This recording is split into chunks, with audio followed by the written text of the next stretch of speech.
शांति। हम ये एक क्वेश्चन होता है सबका कि जैसे मान ले हमारे को भी पहले बड़े बूढ़े कहते थे या जो भी कहते थे, भाई कर्म तो बे माता छठी वाले दिन लिख जाती है। जब बच्चा पैदा होता है तो उसकी छठी मनाई जाती है ना, तो खास करके लड़कों की मनाई जाती है। लड़कियां तो बेचारी स्टार्टिंग से ऐसी होती हैं जिसका कुछ भी नहीं किया जाता, कहेंगे ये ना जाओ कितने भी, क्योंकि उनको इस तरह की उपाधि दी गई है कि इनका कुछ नहीं होगा। लड़के ही एक ऐसे हैं हमारे समाज में जिनका सब कुछ हो सके, लड़कियां का कुछ नहीं हो सकता। तो जब वो एक छठी जब मनाते थे तो कहते थे कि आज पूरी रात जागो, आज बे माता बच्चे का कर्म लिखने के लिए आएगी। ऐसे बोलते हैं ना कि आज बे माता कर्म लिख के जाओगी, तो हम जागते रहेंगे तो उसके अच्छे कर्म लिख जाएगी, और सोगे तो भाई कदे कर्म भी सो जाएंगे। अब देखो ये कैसी कैसी धारणाएं थी हमारे जीवन में, है ना। तो क्या उस छठी वाले दिन जागते रहने से या ढोल नगाड़े बजाने से को कर्म लिखा जाएगा? तो कर्म तो पहले से निर्धारित होते हैं। ये मैं कई मोटिवेशन स्पीच देखने का मुझे बहुत अच्छा लगता है, मैं देखती हूँ यूट्यूब के माध्यम से। तो एक दिन मैंने एक स्टोरी देखी, गुलाबो कालबेलिया की कहानी, और वो स्टोरी देख कर तो मुझे एकदम से फिर ऐसा लगा कि भाई हम जो चिंता करते हैं, हम जो भी कुछ करते हैं, चिंता ही होती है। हम भविष्य को लेकर चिंता करते हैं और भूतकाल को लेकर हम दुखी होते हैं, वर्तमान में हम जीते ही नहीं हैं। तो बहुत चिंताएं होती हैं इंसान को। तो फिर उसके बाद जैसे जैसे हम ये इस तरह की कहानी सुनते हैं तो अपने अंदर एक पावर सी आती है कि भाई क्यों फिर मतलब हम परेशान हो रहे, जो वर्तमान है उसको ही जी लें। जब हम भविष्य में कुछ कर नहीं सकते, जो बीत गया उसको हम रो के कुछ सुधार नहीं सकते, तो जो वर्तमान हमारा चला हुआ तो क्यों ना हम इस लम्हे को जी लें। तो उस कालबेलिए की जो कहानी थी वो ऐसी थी कि उसने उनके समाज के अंदर भी लड़की होना, तो हमारे समाज में एक पता नहीं एक जैसे दोष सा हो जाता है औरत के अंदर। ये भी इस पर भी मैं आप लोगों को बहुत अच्छी टॉपिक दूंगी आगे आने वाली वीडियो में, क्योंकि इन चीज़ों से मैंने खुद गुजरी हूँ और मुझे जो एहसास हुआ है मैं वो सब चीज़ें शेयर करूँगी आपके साथ कि लड़कियों का होना माँ बाप के लिए कैसा लगता है, समाज हमारे को किस नज़र से देखता है और क्या से क्या होता है। तो उस कालबेली की जो कहानी थी वो ऐसे ही थी कि मतलब उसकी वे भी 2-3 बहनें पहले से थी। फिर उस लड़की का जन्म हुआ, और जन्म हुआ तो जैसे ही जन्म हुआ उसकी माँ से उन औरतों ने, उनके समाज की जो औरतें होती थी उनके साइड रिवाज ही ये थी कि जिसका ज़्यादा बच्ची हो जाए, ज़्यादा लड़की हो जाए, तो लड़की को उठाओ माँ से और वहाँ पे दफनाया उसको जाके। तो उनका एक जो जहाँ पे दफनाते थे वो जगह थी। तो उसने बताया कि मैं जब पैदा हुई तो मेरी माँ से मेरे को उठा लिया उन औरतों ने, और उठा के उनको मेरे को मिट्टी के नीचे दबाया। और फिर रात को मेरी मौसी आई मेरी माँ के पास, तो मेरी माँ बोली कि मेरी माँ रोने लग रही बहुत ज़्यादा, बोली कि मेरी बेटी के पास एक बार मुझे ले जाओ, क्योंकि माँ की तो ममता होती है भाई, चाहे कुछ भी हो जाए, माँ तो सब कुछ अपना प्यारा ही लगता है, भले ही समाज के लिए वो कुछ भी हो। तो वो कहती है कि जगह का तो मेरे को पता है, लेकिन ये समाज की औरतें हमारे पीछे लग लेंगी, अब कैसे चलें। निगड़ी चाहे कुछ भी हो मेरे को एक बार लेकर चल ले। तो वो वहाँ पे जाती है उसकी मौसी को लेके। तो उस मौसी ने वो जगह बता देती है और बोले कि क्या रस्म होती है हमारे वहाँ पे कि उसको दफना के फिर ऊपर हरी घास लगा देते हैं कि ताकि आत्मा हरी भरी रहे। देखो कितनी कैसी कैसी रिवाज बना रखी है हमारे समाज के अंदर। और फिर कहते हैं कि भगवान ने कर रखे ये सब कुछ। अरे भगवान ने क्या किया, जो बच्चा पैदा उसको दफना दो, ऐसे कुछ कहा कभी भगवान ने आज तक है? तो ये जो रिवाज है ये हमने आके यहीं पे तो देखिए, कभी किसी समाज में कैसी रिवाज बनी हुई है, कभी कैसी बनी हुई है। तो बोली कि उसने वो निकाल ले गई, उसकी माँ ने वो मिट्टी में से वो बच्ची को निकाला। 7 घंटे हो चुके थे उसको मिट्टी में दफन हुए, लेकिन फिर भी वो लड़की बिल्कुल पूरी तरह से ठीक थी। उसकी माँ उस बच्चे को अपने घर ले आती है। सुबह समाज के आदमियों को पता चलते हैं कि वहाँ से अपनी बच्ची को निकाल के ले आई, तो सब उसका विरोध करते हैं और फिर उनके पीछे फिर से कहते हैं कि बच्ची को दो, लेकिन उसका पापा और उसकी मम्मी अड़ जाते हैं कि हम अपनी बेटी को नहीं देवाएंगे। तो वे अपने परवरिश करते हैं अपने बच्चों की जैसे तैसे करके। तो फिर जब वो बड़ी होती है 6-7 महीने की हो जाती है, बुढ़िया बच्चा चलने लग जाता है, तो फिर सोचते हैं कि अब क्या करें, अब ये घर से बाहर चली गई और समाज तो सारे समाज की हमारे की जितने भी आदमी की नज़र हैं कि इस लड़की को मारना ही है। बोला मारना तो है ही हमारे को, इसको चाहे कैसे भी कुछ भी हो। तो वो जैसे बाहर जाता था तो वो जैसे सांपों का खेल दिखाता था, तो वो अपने उस बेटी को अपने साथ ही लेके जाने लग गया। तो वो कह रही कि मैं टोकरे में सांप और मैं इकट्ठे बैठते थे। तो जब उसका पापा खेल दिखाता, उन्हीं सांपों के साथ खेल कर बड़ी हुई वो। जैसे धुन बजाते थे, डांस गाने दिखाते थे अपने जो भी, तो उन्हीं को ऊपर उसने भी थोड़ा हाथ, जब वो जैसे जैसे बड़ी हुई 2 साल की 3 साल की, तो नाचना सा भी स्टार्ट हो गया। क्योंकि बच्चा जिस माहौल में रहेगा वो तो उसके अंदर आएगा ना। और कुछ पुराने संस्कार भी हमारे होते हैं। तो फिर वो उसने नाचना शुरू कर दिया।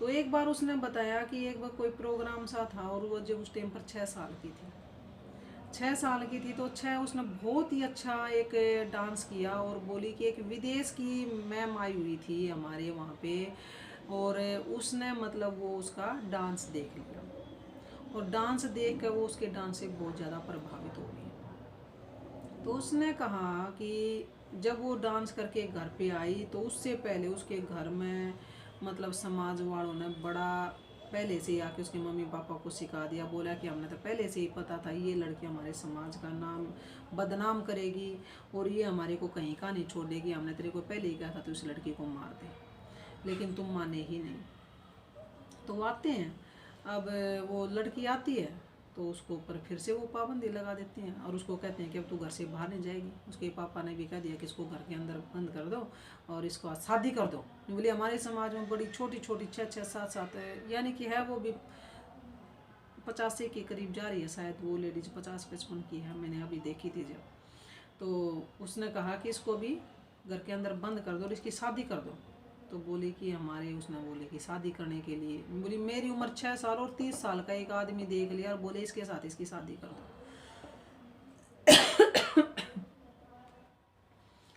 तो फिर वो बोली हमारे समाज में एक रिवाज और भी है कि भाई जिसके साथ शादी हो वो 1 साल तक उनके घर में रुकेगा, उस लड़की के हाव भाव देखेगा, और फिर उसकी शादी हो जाएगी उसके साथ। तो क्या हुआ, बोली वो हमारे घर रुक गया। बोली मैं बच्ची थी, बोली मुझे क्या पता 6-7 साल के बच्चे को क्या आता। तो नहीं बोली मैं सारा दिन अपना नाचती रहती जैसे भी होता। तो नहीं बोली, वो बोले तो सारा दिन नाचेगी, मैं इसको कैसे संभालूंगा। नहीं बोली मुझे छोड़ के चले गया, मैं इसके साथ शादी नहीं कराऊंगा। बोली मेरे को और अच्छा लगा, ये तो ठीक हो गया। नहीं बोली उसके बाद फिर मैं अपना थोड़ा बहुत फिर भी कहीं भी डांस का कुछ होता तो नहीं बोली मैं फिर से डांस करके आ जाती। तो नहीं बोली फिर से हमारे घर में पूरी लड़ाई होती मेरे समाज, लेकिन मेरे मम्मी पापा साथ देते हैं मेरा। तो नहीं बोली एक बार उस जो औरत वो विदेश से आई हुई थी, उसने जो मेरा 6 साल की का डांस किया था, तो ऐसा ही कोई डांस प्रोग्राम था। तो जो हमारे समाज की जो औरतें थी वो पहुंच गई वहाँ पे, वो पहुंच गई। उन्होंने उसको बोला कि हमारे को तो वही लड़की चाहिए डांस के लिए। तो नहीं बोली, उन्होंने झूठ बोला उसको, बोली कि वो लड़की तो नहीं आएगी। उस रानी का महल था उसके पास, वहाँ के जयपुर का बताया उसने कि जयपुर में जो था उनका जो जगह थी वहाँ पे रानी के महल के पास ही काल बेली अपना जो खेल दिखाते थे। तो वो बोले कि मुझे उस लड़की का डांस देखना है, नहीं तो तुम यहाँ मेरे महल के पास से हट जाओ। तो ये काल बेली बोले हम तो नहीं जानते उसको। तो नहीं बोले जानना पड़ेगा तुम्हारे को। तो नहीं बोली कि वे ढूंढते, वे फिर उन्होंने सोचे कि ये तो हमारे को यहाँ से भगा देगी, रानी है पूरा राज्य इसका है यहाँ पे, तो मैं चलते हैं भाई जाके। तो ढूंढने के लिए उन्होंने कहा। तो ये बात नहीं बोली मेरे भाई को और मेरे को सुन गए कि भाई किसी ने मेरे को बुलाया है। तो नहीं बोली मेरा भाई मेरे से थोड़ा सा बड़ा था,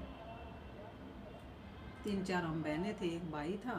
तो नहीं बोली मैं भाई से बोली कि भाई मुझे वहाँ पे भेज दे, मैं वहाँ पे डांस कर दूँगी। तो नहीं बोला किस तरह भेजूँ मैं डांस करने के लिए तेरे को, मेरे पास तो पैसे भी नहीं है, हमारे पास कुछ है ही नहीं। नहीं बोली हमारे पास कुछ था ही नहीं। तो नहीं बोली पर मैंने ये था कि भाई अगर बुलाए हैं तो कुछ ना कुछ हो सके वहाँ पे, तो मेरे को तू वहाँ ले जा। तो बोली रात का टाइम मेरा भाई मेरे को लेके और निकल लिया। अब मेरा भाई मुझे लेकर निकल लिया, तो फिर नहीं बोली ना ट्रेन में पैसे हमारे पास और कुछ नहीं। तो ट्रेन का टीटी आके बोला भाई टिकट कहाँ है। तो नहीं बोली मेरा भाई क्या करता। नहीं बोला ये पागल हो गई और मैं तो इसको जयपुर लेके जा रहा हूँ दिखाने के लिए, मेरे पास तो कुछ नहीं है, घर से भागे। नहीं बोली इस तरह उसने हमने टिकट वाले से बचाया। नहीं बोली फिर ढूंढते ढूंढते हम वहाँ पे चले गए जहाँ पे वो थी। बोली पूछते पाछते जैसे भी हम दोनों भाण भाई हम वहाँ पे पहुँच गए। बोली पहुँचने के बाद वो जो विदेशन थी वो बड़ी खुश हुई और बोली कि हम तेरा डांस देखना चाह रहे हैं। बोली डांस देखना चाहते हैं, उन्होंने मेरा डांस देखा।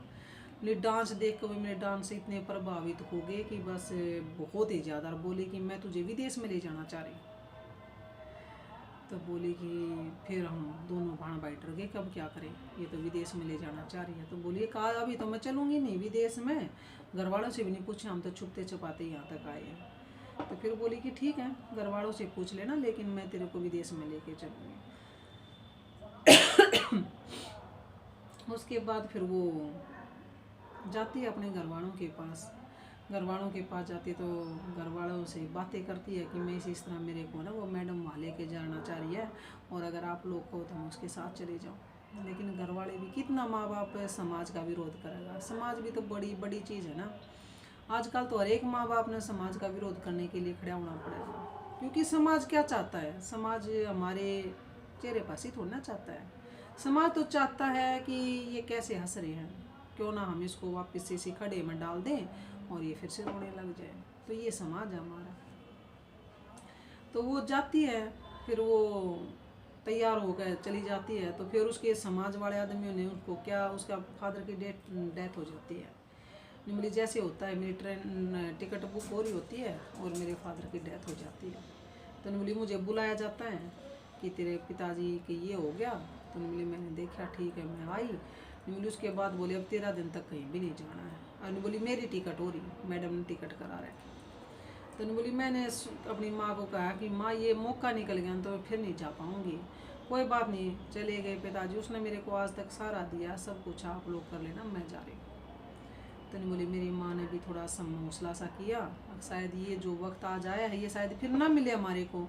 तो मेरी माँ ने उसके साथ करके मुझे भेज दिया। अब वहाँ पे भी उसने डांस किया, और डांस इतना मशहूर किया आज उसने कि उस डांस के अंदर वो वहाँ भी उसने मेडल हासिल किए। फिर यहाँ पे आई, यहाँ पे भी मेडल हासिल किए। तो नहीं, तो वहाँ पे उसने वहाँ पे भी जीती, हमारे यहाँ पे भी जीती। तो फिर क्या हुआ कि जैसे जैसे उसका नाम गिनीज बुक में आया, रिकॉर्डिंग आने लगा, टीवी पर आने लगा, तो उसका नाम आया। तो उसके समाज के आदमी क्या होते थे कि पहले उनको जो सपेरे जिनको आते थे तो उनको कटोरा होता था उनका, उसी में उनका पानी डाल दिया जाता था, उसी में उनका खाना पीना जो भी था कटोरा सा होता था। तो फिर उसके बाद क्या हुआ, जैसे ही वो किसी होटल में जाते पहले उनको ये भी नहीं दिया जाते थे गिलास हो एक और कुछ होए। तो नहीं बोले हमारे को बिल्कुल अलग से कटोरे हमारे में डाल दिया जाया करता। तो जैसे उस लड़की का नाम पे यहाँ पे गया तो वे उनको फिर बड़ी इज्जत से थोड़ा सा इज्जत देने लगे, उनको थोड़ा सा मान देने लगे। भाई इस कबीले की लड़कियाँ भी यहाँ तक पहुँच गई हैं, तो थोड़ा सा उनकी रिस्पेक्ट। तो सोचने लगे कि भाई ऐसा क्या हुआ हमारे साथ, जो हमारी आजकल इंसानों के नज़रों में थोड़ी इज्जत सी बढ़ रही है। उनको पता नहीं था क्या हो रहा है। तो वे बोले कि भाई हमारे को तुम ऐसे कैसे ट्रीट कर रहे हो, पहले तो कभी ऐसे नहीं करते थे। तो वो बोला तुम्हारे को पता है तुम्हारे कबीले की समाज की लड़की कहाँ तक पहुँच चुकी है। उसने डांस कर कर के आज वो पूरी गिनीज बुक में नाम रिकॉर्ड हो चुका है उसका।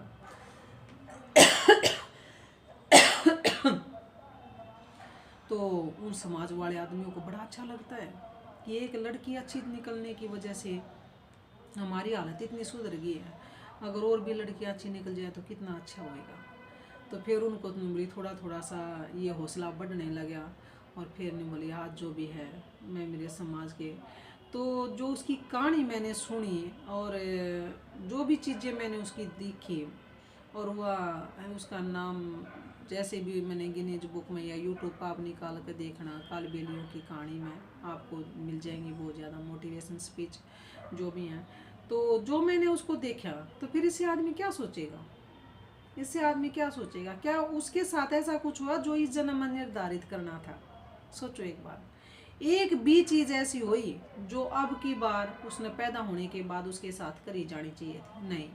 सब कुछ पिछला ही तो चला ना उसके साथ। और हमारे से देख लो, हमारे साथ ऐसा कुछ होता है जो हम सोचते हैं, कहते हर एक आदमी के भाई सोची ओढ़ी एक नहीं होती। हर एक आदमी यही कहता ना कि भाई जो सोचते हैं ना वो तो होता ही नहीं, बगैर सोचे हुआ हो जाता है।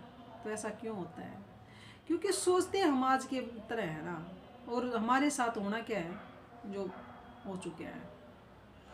तो फिर ये चीज़ें और भी ज़्यादा पक्की हो जाती हैं कि भाई ये तो सच में हो चुका है, और जो भी कुछ हो रहा है वो उस आत्मा को सहने की भगवान शक्ति भी दे देता है। जो भी कुछ हो रहा है, क्योंकि वो एक बार नहीं हो रहा ना। भगवान ने आके जो ज्ञान में बताया है, उसने कहा है कि ये तो ड्रामा में कुछ भी नया है ही नहीं, सब कुछ पुराना है, तो सब ऐसा ही चलता है। तो बस इन चीज़ों की जब हम मोटिवेशन स्पीच देखते हैं, किसी भी चीज़ को, अध्यात्म को निकाल के देखो, बहुत सी मैंने सुनी है, तो वो भी कहते हैं कि हमारे को तो पता ही नहीं था कि अध्यात्म चीज़ क्या होती है, और हम कैसे इसके अंदर आ गए, और किस तरह इसमें आए, क्या हुआ क्या नहीं हुआ, हमारे को पता ही नहीं था। तो किसी को भी पता ही नहीं होता है। जो बिल्कुल ऊपर जाने वाली चीज़ें है ना, उनको तो पता ही नहीं है कि उनकी ज़िंदगी में क्या होने वाला है। सिर्फ ये छोटे दायरे में जो होता है ना, बस यही हम सोच सकते हैं, क्योंकि हमारी इतनी ऊंची सोच ही नहीं है ना, जितनी ऊंची सोच में आदमी जा सकता है। तो मैंने बहुत से को, मैं गुरुओं को देखती हूँ, तो उनकी भी सुनती हूँ कि क्या है ऐसा ये जो मतलब यहाँ पे चूक बच गई। वो भी यही कहते हैं कि हमारे को तो पता ही नहीं था कि हमारे को यहाँ आना है, जहाँ हम आए वहाँ तो हमारे को जाना ही नहीं था, हम तो और ही कहीं जाना चाह रहे थे, और ही कहीं आ गया हम। तो ये सब चीज़ें देखकर मन में पूरा निश्चय सा हो जाता है कि भाई सच में सब कुछ पहले से ही तय है, अब तो सिर्फ हम उसमें काम कर रहे हैं।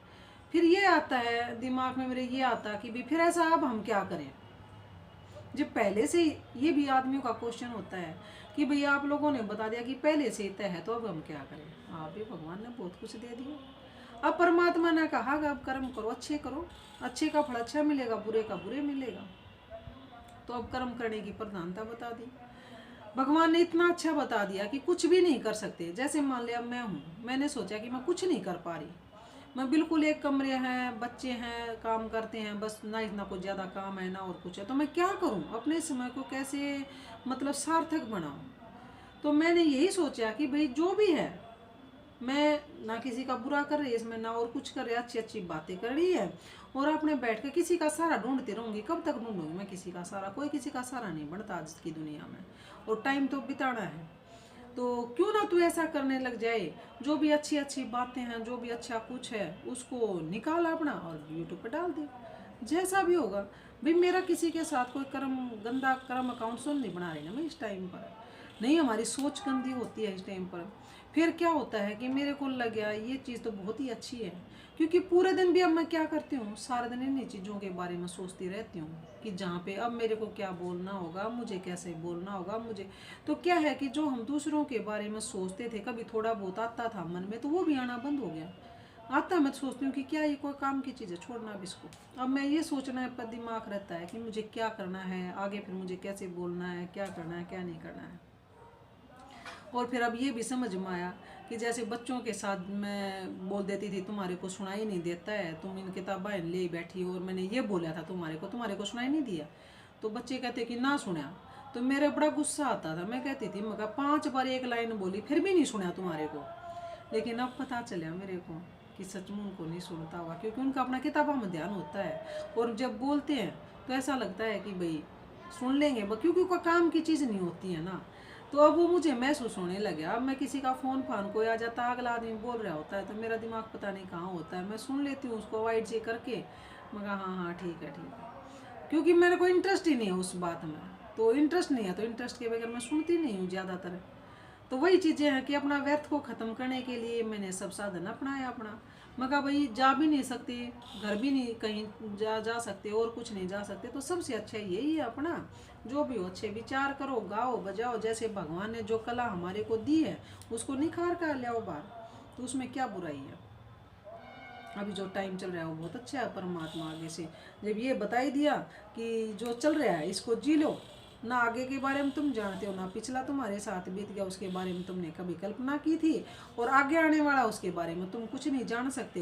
तो जो टाइम चल रहा है उसको अच्छी तरह से जी लो, उसको अच्छी बातों में लगा लो, तो शायद अच्छा। फिर परमात्मा कहता है जैसा सोचोगे वैसा बन जाओगे, तो अच्छा सोचोगे तो अच्छा बन जाओगे, और जैसी मन की सोच होती है उससे आदमी सोचता चला जाता है। तो कहते हैं कि जैसी दृष्टि वैसी सृष्टि, और जैसा अन्न वैसा मन। तो अन्न भी अच्छा खाओ और मन भी अच्छा रखो, और स्वस्थ रहो। ओम शांति।